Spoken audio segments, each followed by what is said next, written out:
নমস্কার, শুভ সন্ধ্যা।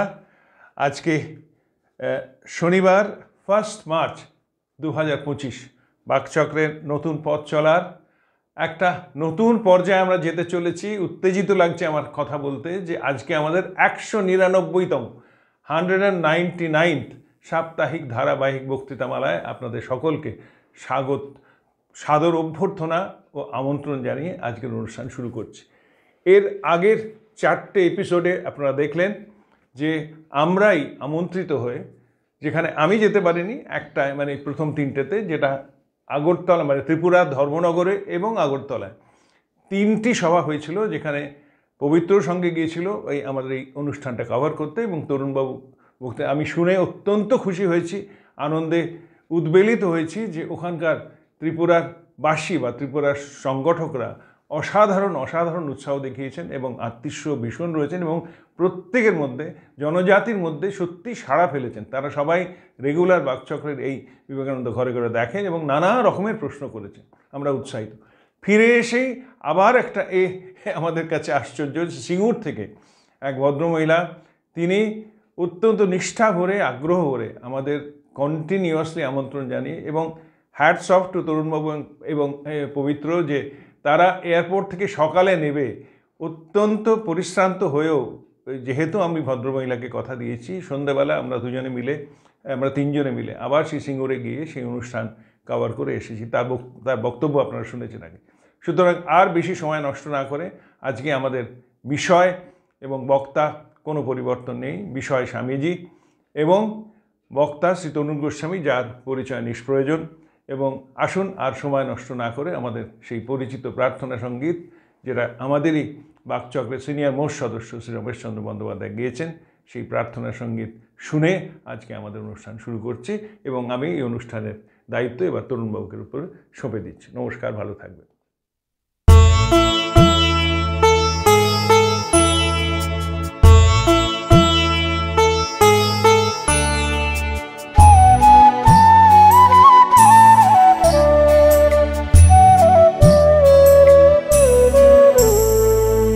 তোমারে করিয়াছি জীবনের ধ্রুবতারা, এ সমুদ্রে আরো কবু হব না গো পথহারা। তোমারে করিয়াছি জীবনের ধ্রুবতারা।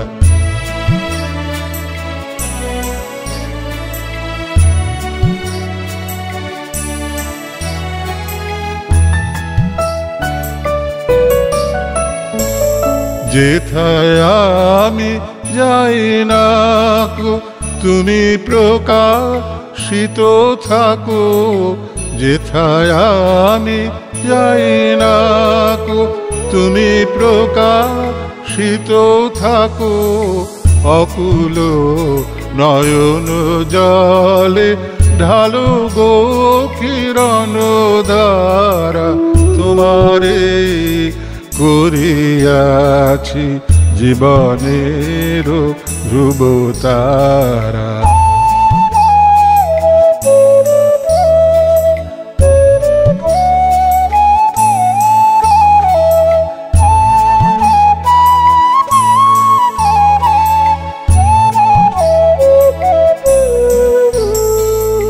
তব মুখ সদা মনে জাগিতেছে সঙ্গপানে, তিলেক অন্তর হলে নাহিরি কুল কিনারা। তব মুখ সদা মনে জাগিতেছে সঙ্গপানে, তিলেক অন্তর হলে নাহেরি কুল কিনারা। কখনো বিপথে যদি ভ্রমিতে চায় হৃদি, কখনো বিপথে যদি ভ্রমিতে চায় হৃদি, অমনীয় মুখ হেরি শরমে যে হয় সারা তোমারে করিয়াছি জীবনের ধ্রুবতারা এ সমুদ্রে আরো কভু হব না গো পথহারা তোমারে করিয়াছি জীবনের ধ্রুবতারা।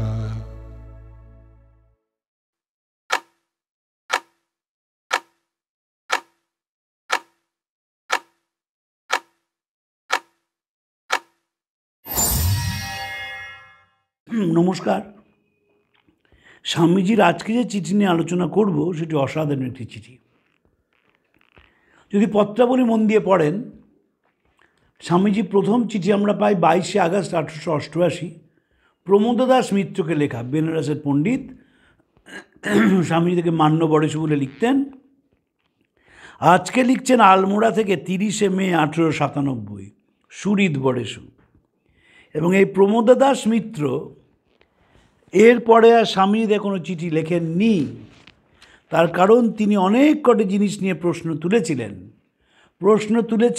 স্বামীজি বিদেশে গিয়ে কি খেতেন, প্রশ্ন তুলেছিলেন তিনি শাস্ত্রের ঠিক ব্যাখ্যা করেন না, প্রশ্ন তুলেছিলেন কায়স্থের সন্ন্যাসের কোনো অধিকার নেই। এবং স্বামীজি তার নিজস্বভাবে উত্তর দিয়েছেন। স্বামীজি লিখছেন, দ্বিতীয়ত শুনিলাম গৌড়চর্ম বিশিষ্ট হিন্দু ধর্ম প্রচারকেরই আপনি বন্ধু। দেশি নচ্ছার কালা আদমি আপনার নিকট হেয় সে ভয়ও ছিল। তৃতীয়ত আমি ম্লেচ্ছ শূদ্র ইত্যাদি যা তা খাই, যার তার সঙ্গে খাই, প্রকাশ্যে যেখানে এবং সেখানে। তাছাড়া এই যে স্বামীজি যখন বিদেশে গেলেন, মানে আমার মনে হয় বারবার, বুঝলেন, স্বামীজি বাঙালিদের সম্বন্ধে খুব ভালো কথা বলেছিলেন। We are the last full and most inefficient of all Hindus. তখনও বাঙালি সে কী খাচ্ছে না খাচ্ছে তাই নিয়ে প্রশ্ন, এখনও তাই। দেখবেন বাঙালির একটা বিরাট কাজ হচ্ছে যে পরনিন্দা পরচর্চায় মেতে থাকা, এবং তাই জন্যে সেটি আমাদের জীবনে প্রতিফলিত হয় সর্বক্ষেত্রে। বাঙালি চিরকাল অপরের দুঃখের কাহিনী নিয়ে গল্প করতে আনন্দ পায়। অপরের যদি কোনো সুখের গল্প সে শোনে, সে খুব তাড়াতাড়ি স্থান ত্যাগ করে। দেখবেন বাঙালির অ্যাচিভমেন্ট নিয়ে কোনো কথা বলতে পারে না, বাঙালি ফেলিওর নিয়ে কথা বলে। রবীন্দ্রনাথ কেমন লিখতেন, তিনি কত বড় ঋষি ছিলেন, কত বড় কবি ছিলেন, সেটিও নিয়ে যেমন আলোচনা করে, আবার আলোচনা করে তার সঙ্গে ভিক্টোরিয়া ওকাম্পোর সম্পর্ক। যেন রবীন্দ্রনাথ চিঠলিকে বলেছিলেন তিনি ওকাম্পোকে কী ভাবেন, আলোচনা করে তার পরিবার নিয়ে, যেগুলো কোনো দরকার নেই। এই গবেষণার তো কোনো প্রয়োজন নেই। তিনি যা দিয়ে গেছেন সেটি নিয়ে গবেষণা করতে পারলে একটা জীবন কেটে যাবে। তার যদি যা বলে গেছেন 100% অনুসরণ করা যায়, মনটা পাল্টে যাবে, জীবনের চেহারা পাল্টে যাবে। সিমিলারলি স্বামীজি কি খেতেন এই নিয়ে সকলের ছিল প্রশ্ন। যখন নরেন্দ্রনাথ সেন ইন্ডিয়ান মিররের এডিটর, তিনিও জিজ্ঞেস করেছেন তুমি ওখানে কি খেতে, স্বামীজি বলেছেন যা পেতুম তাই খেতুম। তাই প্রমোদ দাস মিত্রকে লিখছেন, আমি ম্লেচ্ছ শূদ্র ইত্যাদি যা তা খাই, যার তার সঙ্গে খাই, প্রকাশ্যে এবং যেখানে এবং সেখানে। সে আপনারা শ্রীরামকৃষ্ণের গল্পটি জানেন, আমি বলেছি, তাও আরেকবার বলি, যে সূত্রপাতটা কী থেকে হয়েছিল। কাশীপুর উদ্যানবাটিতে যখন ঠাকুর অত্যন্ত অসুস্থ, একদিন তিনি শুনলেন যে নরেন, কালী এবং শরৎ তারা রাত্রিরে খুঁজে পাওয়া যাচ্ছে না। অসুস্থ ঠাকুরের মনে হলো যেটা নিশ্চয়ই পূর্বাশ্রমে ফিরে গেছেন, কারণ তারা বুঝতে পেরেছেন ঠাকুর এই দেহে আর বেশি দিন থাকবেন না। পরের দিন সকালে শরৎকে তিনি দেখেছেন, দেখে বললেন গতকাল রাত্রে কোথায় গিয়েছিলি। শরৎ কথা ঘোরানোর চেষ্টা করলেন, ঠাকুর কথা ঘোরানো শুনতে রাজি নন। তিনি আঁটি ভেঙে শ্বাস এবং শ্বাস ভেঙে আঁটি করতে অভ্যস্ত। তাই তিনি শরৎকে জিজ্ঞেস করলেন কোথায় গিয়েছিলি। শরৎ বললেন পিরুর হোটেলে গিয়েছিলাম। বললেন তুই কী খাবার বললি? বললেন আগে নরেন নিষিদ্ধ পক্ষীর মাংস এবং মুরগির এবং মোগলাই পরোটা অর্ডার দিল। নিষিদ্ধ পক্ষীর মাংস মানে মুরগি, তখন খাওয়া একেবারে নিষিদ্ধই বটে।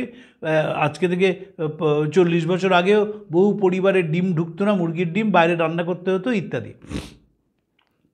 তো বললেন তারপর তুই কী করলি? বললেন আমি তো দেখেই একটু মুখে দিয়ে আর খেলাম না। কালী কী করলো? বললেন কালী বমি করে ফেললো। তখন ঠাকুর বললেন তোরা নৈষ্ঠিক ব্রহ্মচারী, এগুলো খাবি না। আর নরেন কি বলল? তখন শরৎ বুঝে গেছেন যে ঠাকুরের মেজাজ ভালো নেই। নরেন সিঁড়ি দিয়ে উঠছেন। যারা কাশীপুর উদ্যান বাটিতে গেছেন তারা জানেন যে ঠাকুর ওপরের ঘরে থাকতেন, সিঁড়ি দিয়ে উঠতে হতো, এখনও সেই সিঁড়িটি আছে। তো নরেন কী করছে? বা নরেন সিঁড়ি দিয়ে উঠছেন, ঘরে এসে তিনি পৌঁছেছেন। তখন শরৎ বলছেন আজ্ঞে নরেন তো নিজেরটা খেলো, আমাদেরটাও খেয়ে নিল। অসুস্থ শ্রীরামকৃষ্ণ নরেনের দিকে তাকিয়ে এক গাল হেসে বললেন এ শালা ঠিক কাজ করেছে। কেন বললেন? কারণ তিনি যাবেন বিদেশে। তখন তো বিদেশে ভেজিটেরিয়ান খাওয়ার চল হয়নি, যদিও হেনরিয়েটা মুলার এবং ইটি স্টার্ডি তারা ভেজিটেরিয়ান খেতেন ইংল্যান্ডে, কিন্তু আমেরিকাতে ভেজিটেরিয়ানের কোনো চলই নেই।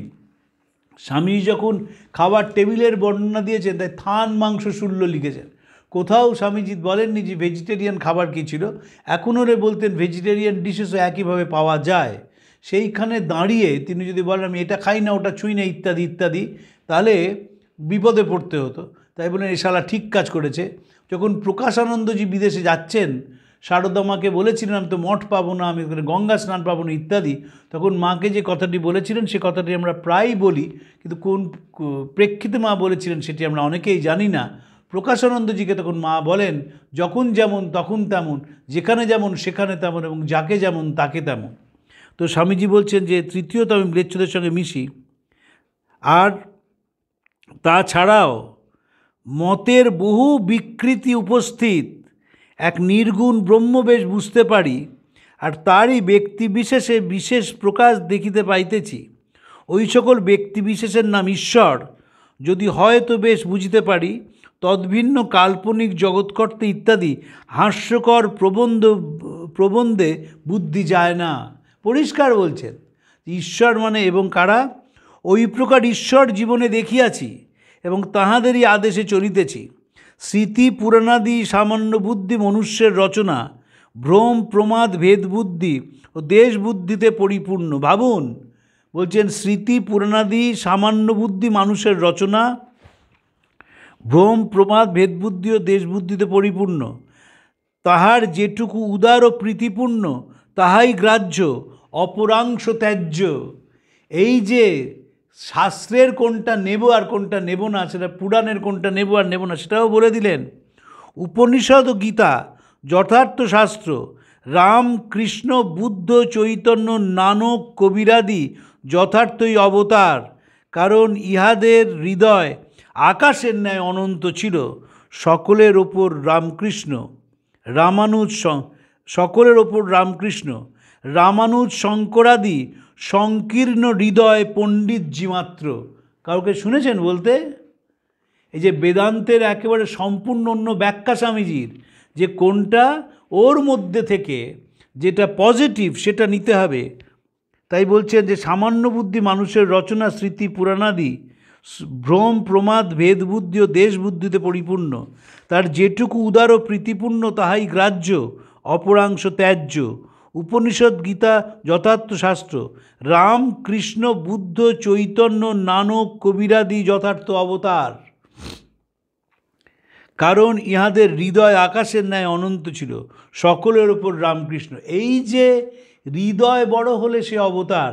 স্বামীজির অসাধারণ একটা সংজ্ঞা আছে, he may call a mahatman whose heart bleeds for the poor, otherwise is the duratman. আমি তাকে মহাত্মা বলি যার হৃদয় পরের যন্ত্রণায় রক্তাক্ত হয়, নইলে সে দুরাত্মা।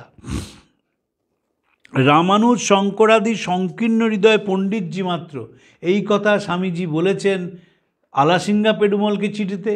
এই কথা শিষ্য শরৎচন্দ্র চক্রবর্তীকে বলেছেন শঙ্কর মহাপণ্ডিত, কিন্তু হৃদয়ের খামতি ছিল, ব্রাহ্মণের অহংকার ছিল।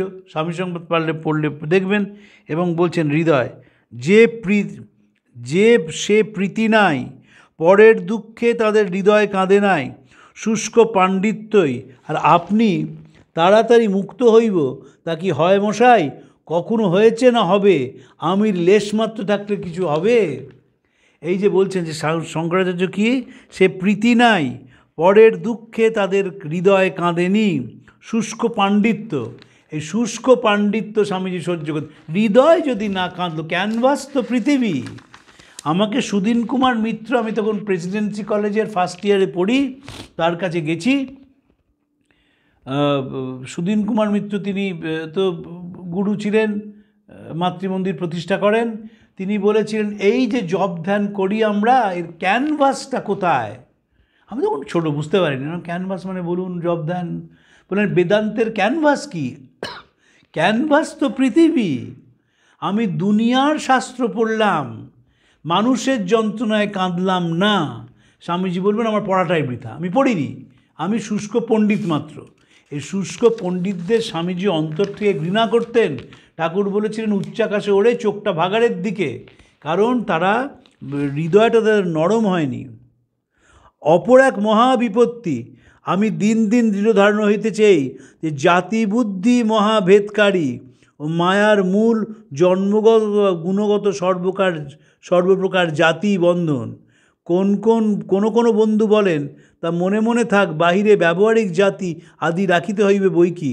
মনে মনে অভেদ বুদ্ধি, পেটে পেটে যার নাম বুঝি, আর বাইরে পিশাচ নৃত্য, অত্যাচার, উৎপীড়ন, গরিবের জম, আর চণ্ডালও যদি বড় মানুষ হয়, তিনিও ধর্মের রক্ষক। কি অসাধারণ কথা, কতটুকুনি বয়স! প্রমোদদাস মিত্র শাস্ত্রের পণ্ডিত, তাকে বলছেন যে ভেতরে ভেতরে আমি বলবো সর্বং খল্লিদং ব্রহ্ম, ভেতরে, আর বাইরে বলবো না, হতে পারে না। বলছেন তা মনে মনে থাক, বাইরে ব্যবহারিকে জাতি আদি রাখিতে হইবে। স্বামীজি বলছে জাতি বুদ্ধি মহাভেদকারী। এই যে স্বামী তো ভেদ সহ্য করতে পারেন না, জাতি বুদ্ধি, ব্রাহ্মণ, কায়স্থ, বৈশ্য, শূদ্র, এগুলো ভেদকারী। কোনো বন্ধু বলেন, তা মনে মনে থাক, বাইরে ব্যবহারিক জাতি আদি রাখতেই হইবে। মনে মনে অভেদ বুদ্ধি, পেটে পেটে যার নাম বুঝি, আর বাইরে পিশাচ নৃত্য, অত্যাচার, উৎপীড়ন, গরিবের জম, আর চণ্ডালও যদি বড় মানুষ হয়, তিনি ধর্মের রক্ষক। এই যে অসাধারণ কথাটি বলছেন, আমরাও তাই তো, মানে ভারতবর্ষের মানুষের গুণ হচ্ছে যে জন্ম থেকে হিপোক্রিট, মনে মনে বলবে যে সর্বঙ্কর, তিনি সকলের মধ্যে আছেন। ঠাকুর বলেছিলেন ব্রাহ্মদের, তোমরা তো অদ্ভুত কথা বলো, মাটি ব্রহ্ম আর মূর্তি ব্রহ্ম নয়। তো মূর্তি তো মাটিরই তৈরি, ঠিক কেন তাই? আমি বললাম ভেতরে আমি বলছি সর্বং খল্লিদং ব্রহ্ম, কিন্তু ব্যবহারিক জগতে আমাকে জাতি প্রথা রাখতেই হবে। মানে আমি সঙ্গে সঙ্গে ডাবল স্ট্যান্ডার্ডে চলে গেলাম। এরপর স্বামীজি তার জীবনের থিওরিটা বলছেন। আর এক কথা বুঝেছি, যে পরোপকারী ধর্ম, বাকি যাগযজ্ঞ সব পাগলামো, নিজের মুক্তি অন্যায়। যে পরের জন্য সব দিয়েছে সেই মুক্ত হয়, আর যারা আমার মুক্তি করে দিন দিন মাথা ভাবায়, তাদের মতো ইতনষ্ট ভ্রষ্ট হয়ে বেড়ায়, তারাও অনেকবার প্রত্যক্ষ করেছি। এই 5 রকম ভেবে মহাশয়কে পত্র লিখিতে ভরসা হয় নাই। এসব সত্ত্বেও যদি আপনার প্রীতি আমার উপর থাকে, বড়ই আনন্দের বিষয় বোধ করিব। ইতি দাস বিবেকানন্দ। এই যে পরোপকারী, আমি এক কথা বুঝেছি, যে পরোপকারী ধর্ম, বাকি যাগযজ্ঞ শখ পাগলামো, নিজের মুক্তির ইচ্ছাও নয়। ঠাকুর একটি চিঠিতে লিখেছিলেন স্বামীজি, যে নরকে গিয়ে পরের মুক্তি চায়, সেই রামকৃষ্ণের ছেলে, সেই আমার ভাই, আর যে পারবে না সে তফাৎ হয়ে যাও এই বেলা ভালোই। তাই বলছেন পরোপকারী হচ্ছে ধর্ম। আর যখন যাগযজ্ঞ সব পাগলাম, নিজের মুক্তির ইচ্ছা অন্যায়, যে পরের জন্য সব দিয়েছে সেই মুক্ত হয়, আর যারা মুক্তি করে দিনরাত মাথা ভাবায়, তাদের মতো নষ্ট ভ্রষ্ট হয়ে বেড়ায়, তাও অনেকবার প্রত্যক্ষ করেছি। স্বামীজি দেখেছিলেন, এখনও তো এটা আছে। এই যে আমরা পুজো অর্চনা করি, প্রাতিষ্ঠানিক ধর্ম, ভারতবর্ষে যে প্রাতিষ্ঠানিক ধর্ম আছে, এই ধর্মের সঙ্গে অন্য ধর্মের একটা মূল পার্থক্য আছে। আপনি যে মন্ত্রই পাঠ করুন না কেন, আমরা সংস্কৃতটা জানি না, দুর্ভাগ্য, যে মন্ত্রই পাঠ করি না কেন, সেই মন্ত্রে সবের উন্নতির কথা বলা আছে। আমি যেখানে বসে পাঠ করছি সেখানে 1872 সাল থেকে জগদ্ধাত্রী পুজো হচ্ছে। জগদ্ধাত্রীর তো মূর্তিতে পুজো হয়, তার জাঁকজমক হয়, তার আলো হয়, তার মূর্তি আনা হয়, আলপনা হয়, ভোগ হয় ইত্যাদি। কিন্তু আসল কথাটা কি? ওয়েলবিং অফ অল, তাই জন্য তো পুজো। সর্বে ভবন্তু সুখিনো সর্বে সন্তু নিরাময়া সর্বে ভদ্রাণি পশ্যন্তু মা কশ্চিৎ দুঃখ ভাগবত। এই যে ভারতবর্ষের মূল দর্শন, যে দর্শন চিরকাল পরের উন্নতির কথা বলেছে, আমার মাস্টারমশাই অধ্যাপক অরিন্দম চক্রবর্তী কয়েকদিন আগে গোলপাক রামকৃষ্ণ মিশনে বললেন, উত্তম পুরুষ, মধ্যম পুরুষ, প্রথম পুরুষ তৈতরী উপনিষদের প্রেক্ষিতে, এবং সেখানে উত্তর পুরুষ মানে হচ্ছে আই, মধ্যম পুরুষ মানে ইউ, আর প্রথম পুরুষ মানে সে। সেটাই কিন্তু সবচেয়ে বড়, পৃথিবীর সব মঙ্গলের মূল মন্ত্র সে। তাই সে হচ্ছে প্রথম পুরুষ, সে উত্তম নয়, মধ্যম নয়, সে প্রথম। প্রথম হচ্ছে ইউ, তোমার ভালোটাই ভালো। তাই জন্য স্বামীজি বলছেন যে আমাদের সঙ্গে থাকবে, তার স্বার্থপরতা হলে চলবে না, তারা শূন্যে লীন হয়ে যাক। বলছেন যে নাস্তিক তিনি আসছেন যারা তাঁর সেবা করবে, না তাঁর সেবা নয়, গরিব গুরব কীট পতঙ্গ পর্যন্ত তাদের মধ্যে তিনি আসবেন, তাকে তাদের বুকে মহাশক্তি মহামায়া বসবেন, মুখে সরস্বতী বসবেন। আর যারা নাস্তিক, অবিশ্বাসী, নরাধম, বিলাসী, তারা আমাদের ঘরে কি করছে? তারা এই বেলা ভালোই ভালোই চলে যাক।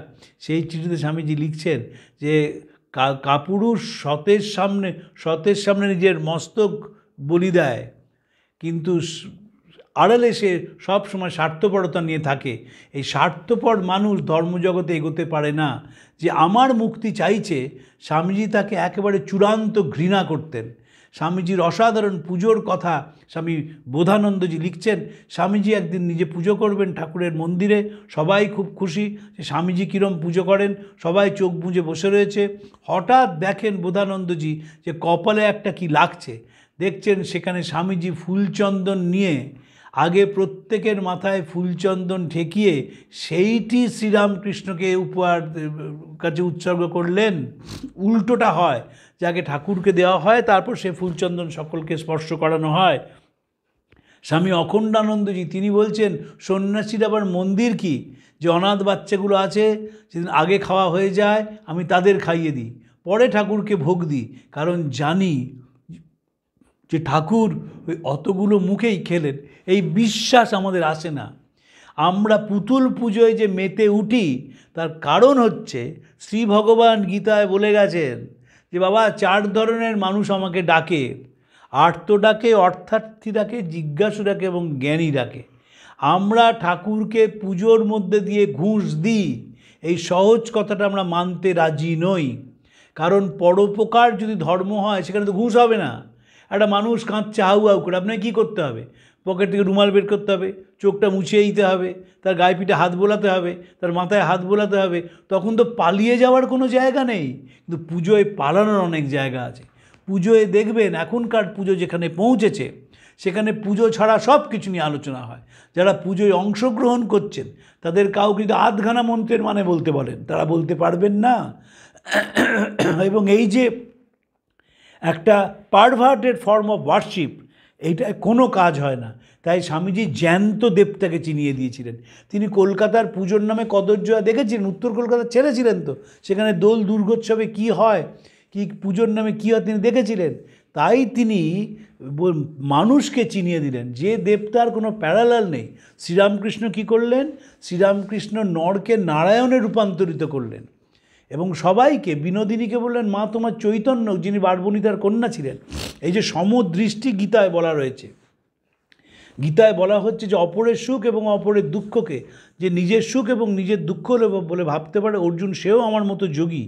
সেই অবস্থাটি শ্রীরামকৃষ্ণ প্রতিষ্ঠা করলেন সমাজ জীবনে।